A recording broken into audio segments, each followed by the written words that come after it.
pada bagian ini kita akan masuk pada membuktikan lagi ya. Kita akan membuktikan teorema 1.3. Nah, teorema 1.3 ini berkaitan dengan definisi yang sudah kita dapatkan sebelumnya. Yang pertama tadi definisi ruas garis, kemudian yang kedua itu definisi kekongruenan di antara ruas garis. Teorema 1.3 ini bunyinya relasi kekongruenan di antara ruas garis adalah relasi ekivalensi. Nah, ini seperti yang kita ketahui, untuk relasi ekivalensi sendiri biasanya harus memenuhi 3 syarat, yaitu sifat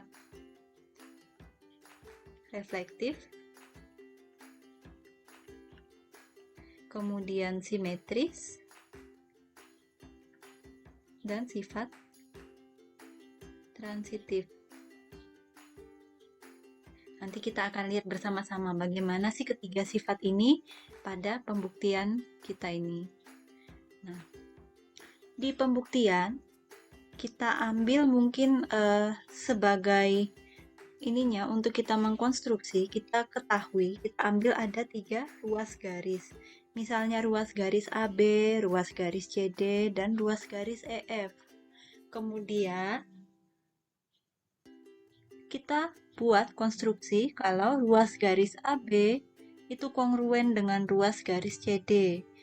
Kemudian ruas garis CD itu kongruen dengan ruas garis EF. Saling kongruen begitu ya. Nah, kita diminta untuk membuktikan satu sifat reflektif, di mana ruas garis AB ini kongruen dengan ruas garis AB itu sendiri. Yang kedua adalah sifat simetris, di mana ruas garis CD ini kongruen dengan ruas garis AB. Kalau tadi kan ada ruas garis AB itu kongruen dengan ruas garis CD, ini diketahui. Nah, sekarang kalau dibalik apakah sama-sama tetap kongruen? Begitu, itu yang nanti kita cari. Ruas garis CD kongruen terhadap ruas garis AB. Ketiga, ruas garis AB ini kongruen dengan ruas garis EF. Karena tadi ruas garis AB ini kongruen dengan CD, kemudian CD ini kongruen dengan EF, maka kita mau membuktikan ruas garis AB ini kongruen atau enggak sih dengan EF. Begitu ya maksudnya untuk sifat yang transitif ini, sifat ketiga. Jadi dalam 10 poin pembuktian ini, ada 3 hal ini yang mau kita ketahui, mau kita buktikan, gitu ya. Nah, yang pertama, untuk bukti kita yang pertama, ruas garis AB ini berkorespondensi dengan suatu jarak. Ya, seperti yang ada di postulat. Postulat yang sudah kita bahas di pertemuan kita yang pertama. Nah, misalkan jarak yang kita maksud itu adalah AB, yang merupakan bilangan real. Ini ada di postulat penggaris ini. Nah, kemudian AB ini kan suatu bilangan real ya. Nah, kalau AB ini bilangan real, AB ya sama dengan dirinya sendiri, ya toh? Seandainya contohnya 2, ini pasti sama dengan 2 ya. Gitu. Sehingga kalau misalnya min 3, nanti sama dengan min 3. Begitu seterusnya, sehingga nanti dapat misalnya ada bilangan real A, ini pasti sama dengan bilangan real A itu sendiri. Ini yang kita sebut sebagai sifat reflektif bilangan real. Maka AB ini nanti sama dengan AB itu sendiri. Gitu ya. Nah, sehingga berdasarkan poin 2, jadi kuantitasnya sama, maka ruas garisnya juga kongruen. Ini berdasarkan poin 2, kita membuktikannya menggunakan besar dari panjang, yang adalah bilangan real. Nah, dari 1, 2, 3, ini kita sudah bisa menebak, nanti untuk berikutnya, kita akan menggunakan kuantitas. Jadi, maksud saya kuantitas di sini, kita menggunakan besar panjangnya, atau bilangan real, karena yang kita sudah tahu sifat reflektif, sifat simetris, dan sifat transitifnya, itu adalah bilangan real. Begitu ya. Yuk, kita lanjutkan lagi. Untuk yang keempat, ruas garis AB itu kongruen dengan ruas garis CD. Ini kita ketahui ya, ini yang sudah saya lingkari ini, sehingga nanti AB-nya ini sama dengan CD. Gitu ya, ini diketahui kemudian tadi dengan poin, sudah dibuktikan dengan poin 3. Gitu. Nah, gini, kita tambahkan poin 3-nya. Nah, kemudian CD itu kan sama dengan AB. Karena AB sama dengan CD, maka CD sama dengan AB. Itu sifat simetris dari bilangan real. Gitu ya. Nah, kemudian akibatnya, oh ya ini kebalik ya. Harusnya ini jadinya ruas garis CD ini kongruen dengan ruas garis AB. Nah, ini nanti akan saya benarkan di slide PPT-nya, gitu ya. Nah, ini nanti benar poinnya nanti dari poin 5 ini. Gitu. Nah, selanjutnya yang nomor 7 ini CD kongruen dengan EF. Tadi kita sudah mengkondisikan ini ya, berarti ini diketahui sehingga CD ini sama dengan EF. Sama seperti tadi. Nah, kemudian AB ini mesti sama dengan EF. Karena apa? Kita lihat di poin keempat, AB itu sama dengan CD. Di poin ketujuh, CD sama dengan EF. Artinya, di sini kita bisa berlakukan sifat transitif dari bilangan real. Begitu, sehingga akibatnya ruas garis AB ini kongruen dengan ruas garis EF. Ini nanti dari poin kita yang ke-8 ini. Nah, ini ketiga sifatnya ini sudah bukti. Sehingga baru di poin ke-10 ini kita bisa menarik kesimpulan ruas garis kongruen merupakan relasi ekuivalensi dari poin 3, poin 6. Ya, poin 6 ya.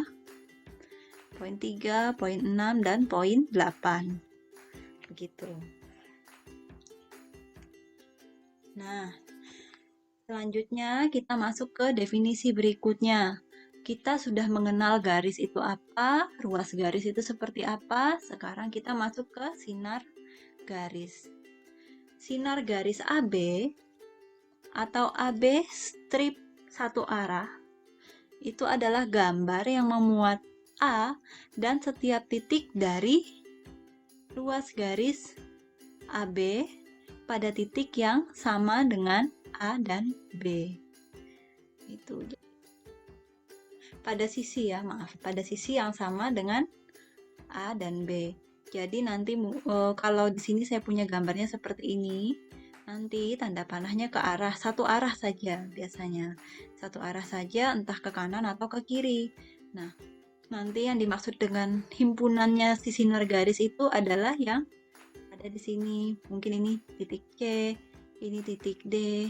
Tapi titik yang berlawanan arah ini tidak termasuk.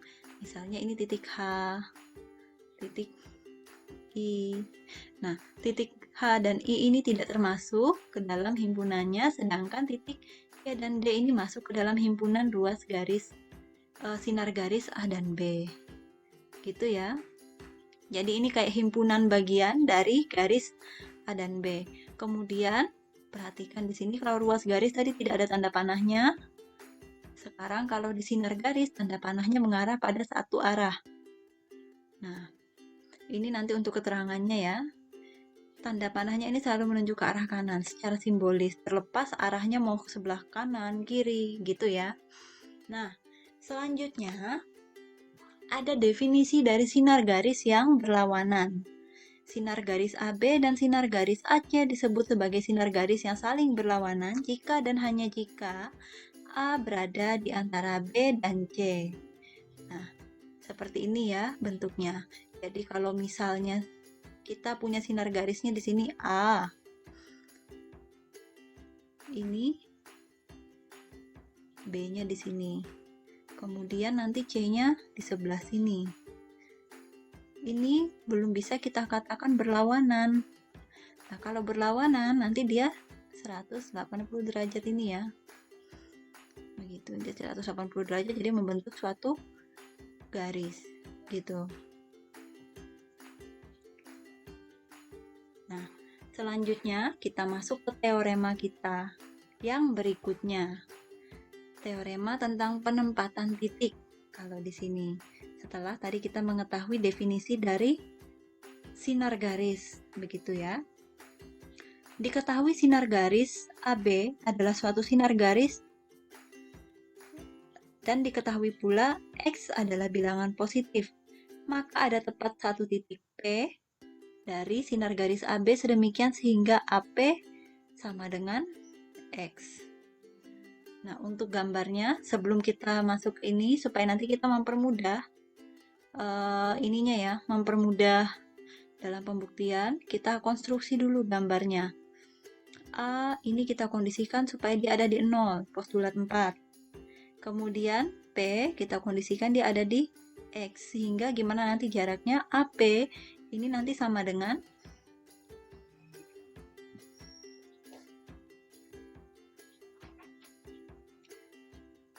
X min 0 atau sama dengan X. Gini maksudnya ya.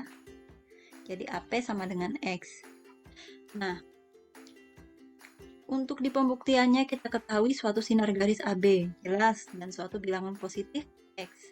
Nah, perlu kita ketahui X tidak harus melewati B ya, bisa jadi di sini. Bisa jadi di sini, bisa jadi di sini, bisa jadi di sini. Begitu. Nah, buktikan yang mau kita buktikan ada tepat satu titik P sedemikian sehingga AP itu sama dengan X. Nah, untuk buktinya tadi pertama ini kita merekonstruksi supaya bentuknya sama seperti pada postulat 4 karena kita bisa merekonstruksi titik-titik sesuai dengan postulat 4. Nah, 2 misalkan P berada pada koordinat X. Ini hasil dari rekonstruksi kita. Karena X lebih besar daripada 0, berada pada sinar garis. Gitu. Karena X lebih besar daripada 0, P berada pada AP. Atau dari rekonstruksi kita ini yang kita ketahui. Kemudian, hanya ada satu titik pada koordinat X, yaitu P. Gitu ya, ini dari postulat kita yang ketiga di poin yang ketiga. Nanti silahkan dibaca kembali. Nah, ini AP jaraknya itu kan berarti X dikurangi dengan si 0 sama dengan X. Poin 3, poin 4, dan postulat kita yang ketiga. Ini untuk pembuktiannya cukup seperti ini saja. Begitu ya. Nah, selanjutnya saya punya definisi lagi. Definisi titik tengah. Suatu titik B disebut sebagai suatu titik tengah dari AC, ruas garis AC, jika dan hanya jika B itu ada di antara A dan C, kemudian jarak AB ini sama dengan jarak BC.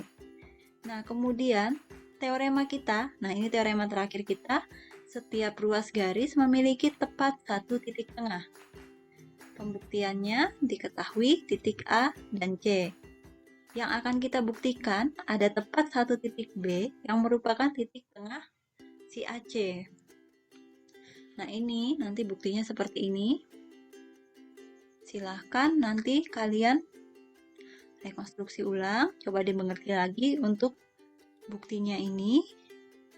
Ini nanti akan saya jadikan tugas, begitu ya, untuk bukti yang terakhir ini. Nah, kemudian ini definisi kita terakhir tentang bisektor sebelum kita masuk ke bagian berikutnya. Suatu titik, garis, ruas garis, sinar garis, atau bidang membagi dua suatu ruas garis sama rata jika dan hanya jika titik, garis, ruas garis, sinar garis, atau bidang tersebut memotong hanya pada titik tengah suatu ruas garis. Nah, ini nanti akan menjadi dasar di bagian yang akan kita bahas selanjutnya. Oke, seperti itu pembahasan kita untuk hari ini. Nanti pembuktian terakhir ini akan saya jadikan tugas di Bella. Begitu ya. Terima kasih.